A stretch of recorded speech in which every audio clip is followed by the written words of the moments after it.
ನಮಸ್ಕಾರ ಸ್ನೇಹಿತರೆ, ತಮಗೆಲ್ಲರಿಗೂ ಲೋಕಜ್ಞಾನ ಭಂಡಾರ ಯೂಟ್ಯೂಬ್ ಚಾನಲ್ಗೆ ಸ್ವಾಗತ. ಸ್ನೇಹಿತರೆ, ಯಾರೆಲ್ಲ ಇನ್ನೂ ನನ್ನ ಚಾನಲನ್ನು ಸಬ್ಸ್ಕ್ರೈಬ್ ಮಾಡಿಕೊಂಡಿಲ್ಲ, ದಯವಿಟ್ಟು ಸಬ್ಸ್ಕ್ರೈಬ್ ಮಾಡಿಕೊಳ್ಳಿ.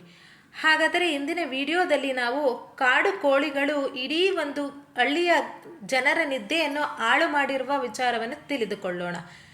ನೀವು ಕೋಳಿಗಳ ಸಾಮಾನ್ಯ ದೈನಂದಿನ ಕಾರ್ಯಗಳ ಗಮನಿಸಿರಬಹುದು. ಅವು ರಾತ್ರಿ ಆಗುತ್ತಿದ್ದಂತೆ ಗೂಡು ಸೇರಿಕೊಳ್ಳುತ್ತವೆ. ಸರಿಯಾಗಿ ಸೂರ್ಯ ಉದಯಿಸುವ ಸಮಯಕ್ಕೆ ಜೋರಾಗಿ ಕೂಗುತ್ತವೆ. ಕೋಳಿ ಕೂಗಲು ಆರಂಭಿಸಿದೆ ಎಂದರೆ ಬೆಳಗಾಗಿದೆ ಎಂದರ್ಥ.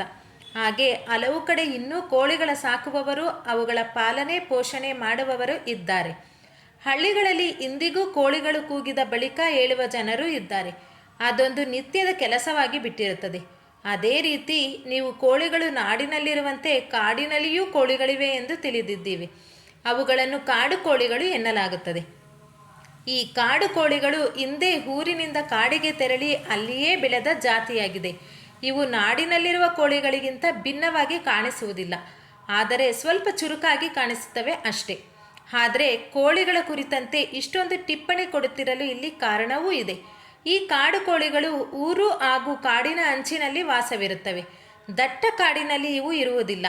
ನಾಡು ಕೋಳಿಗಳು ಸೇವಿಸುವಂತಹ ಆಹಾರವನ್ನೇ ಅವು ಸಹ ಸೇವಿಸುತ್ತವೆ.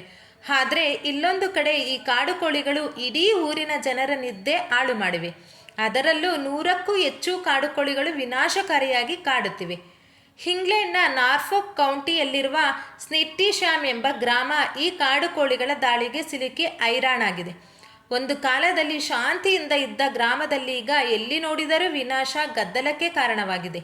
ಈ ಕಾಡು ಕೋಳಿಗಳು ಎಷ್ಟರ ಮಟ್ಟಿಗೆ ದಾಳಿ ಮಾಡಿವೆ ಎಂದರೆ ಅಲ್ಲಿನ ರೈತರು ಕೌನ್ಸಿಲ್ ಸಂಪರ್ಕಿಸಿ ದೂರು ನೀಡಿದ್ದಾರೆ. ಅಷ್ಟಕ್ಕೂ ಈ ಕೋಳಿಗಳಿಂದಾಗುವ ಸಮಸ್ಯೆ ಏನು? ರಾತ್ರಿ ಶಾಂತವಾಗಿರುವ ಈ ಕೋಳಿಗಳು ಹಗಲು ಆಗುತ್ತಿದ್ದಂತೆ ಬೆಳಗಿನ ವೇಳೆ ಕೂಗಲು ಆರಂಭಿಸುತ್ತವೆ. ಹೀಗಾಗಿ ಬೆಳಗ್ಗೆ 5 ಗಂಟೆಯ ನಂತರ ಇಡೀ ಊರಿನ ಮಂದಿ ಯಾರೂ ಸಹ ಮಲಗಿ ನಿದ್ರೆ ಮಾಡಲು ಸಾಧ್ಯವಾಗದ ಸ್ಥಿತಿ ಎದುರಾಗಿದೆ. ಈ ಕೋಳಿಗಳು ಕೂಗುತ್ತಾ ಇಡೀ ಗ್ರಾಮದಲ್ಲಿ ಓಡಾಡುತ್ತವೆ. ಇದು ನಿದ್ರೆ ಇಲ್ಲದೆ ಪರದಾಡುವ ಸ್ಥಿತಿ ತಂದಿದೆ. ಇದರ ಜೊತೆಗೆ ಇವು ರಾತ್ರಿ ವೇಳೆ ಸಹ ಕೂಗುತ್ತವೆ. ಇದರಿಂದ ಗ್ರಾಮದ ಜನರ ನೆಮ್ಮದಿಯೇ ಹಾಳಾಗಿದೆ. ಆದರೆ ಈ ವಿಚಾರ ತಿಳಿದ ಬಳಿಕ ಈ ಗ್ರಾಮಗಳತ್ತ ಸಾಲು ಸಾಲು ಪ್ರವಾಸಿಗರು ಈ ಕಾಡು ಕೋಳಿ ಹಿಂಡು ನೋಡಲೆಂದೇ ಬರುತ್ತಿದ್ದಾರೆ. ಈ ಪ್ರವಾಸಿಗರು ಕಾಡು ಕೋಳಿಗಳಿಗೆ ಆಹಾರ ನೀಡುತ್ತಿದ್ದು ಆ ಕೋಳಿಗಳಿಗೆ ಶಾಶ್ವತ ಸ್ಥಳ ನಿರ್ಮಾಣ ಮಾಡಲು ಹೊರಟಿದ್ದಾರೆ. ಇದಲ್ಲದೆ ಈ ಆಹಾರಗಳು ಇಲಿಗಳ ಸಂಖ್ಯೆ ಹೆಚ್ಚಾಗಲು ಕಾರಣವಾಗುತ್ತಿದೆ. ಇನ್ನು ರೈತರು ಬೆಳೆದಿರುವ ತರಕಾರಿ ತೋಟಕ್ಕೆ ಈ ಕೋಳಿಗಳು ದಾಳಿ ಮಾಡುತ್ತಿವೆಯಂತೆ. ಕಾಲುಗಳಿಂದ ನೆಲವನ್ನು ಅಗೆದು ಇಡೀ ತೋಟವನ್ನು ಇವು ಹಾಳು ಮಾಡುತ್ತಿವೆ.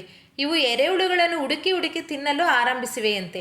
ಜೊತೆಗೆ ಕೋಳಿಗಳು ರಾತ್ರಿ ಆದರೆ ಎಲ್ಲೆಂದರಲ್ಲಿ ಕೂರುವುದು, ಹಿಂಕೆಗಳ ಹಾಕುವುದು ಆರಂಭಿಸಿವೆ. ಇದು ಅನೇಕ ಅನಾರೋಗ್ಯಕ್ಕೆ ಕಾರಣವಾಗುವ ಆತಂಕ ಗ್ರಾಮಸ್ಥರಲ್ಲಿ ಕಾಡುತ್ತಿವೆ. ಈ ಕೋಳಿಗಳಿಂದ ಮುಕ್ತಿ ನೀಡುವಂತೆ ಕೌನ್ಸಿಲ್ಗೆ ಗ್ರಾಮಸ್ಥರು ದೂರು ನೀಡಿದ್ದು ತ್ವರಿತ ಕ್ರಮದ ಭರವಸೆಯನ್ನು ನೀಡಲಾಗಿದೆಯಂತೆ. ಆದರೆ ಈ ಕೋಳಿಗಳ ಹಿಡಿದು ಅರಣ್ಯ ಪ್ರದೇಶಕ್ಕೆ ಬಿಡುವುದು ಅಥವಾ ಅವುಗಳಿಗೆ ಶಾಶ್ವತ ಸ್ಥಳ ನಿರ್ಮಿಸಿಕೊಡುವುದು ಅಷ್ಟು ಸುಲಭದ ಕೆಲಸವಾಗಿ ಉಳಿದಿಲ್ಲ. ಸ್ನೇಹಿತರೆ, ಈ ಮಾಹಿತಿ ನಿಮಗೆ ಇಷ್ಟವಾಗಿದ್ದಲ್ಲಿ ನಿಮ್ಮ ಫ್ರೆಂಡ್ಸ್ ಮತ್ತು ಫ್ಯಾಮಿಲಿಗೂ ಶೇರ್ ಮಾಡಿ, ಒಂದು ಲೈಕ್ ಕೊಡಿ. ಹಾಗೆ ನನ್ನ ಚಾನಲನ್ನು ಸಬ್ಸ್ಕ್ರೈಬ್ ಮಾಡುವುದನ್ನು ಮರೆಯದಿರಿ. ಧನ್ಯವಾದಗಳು.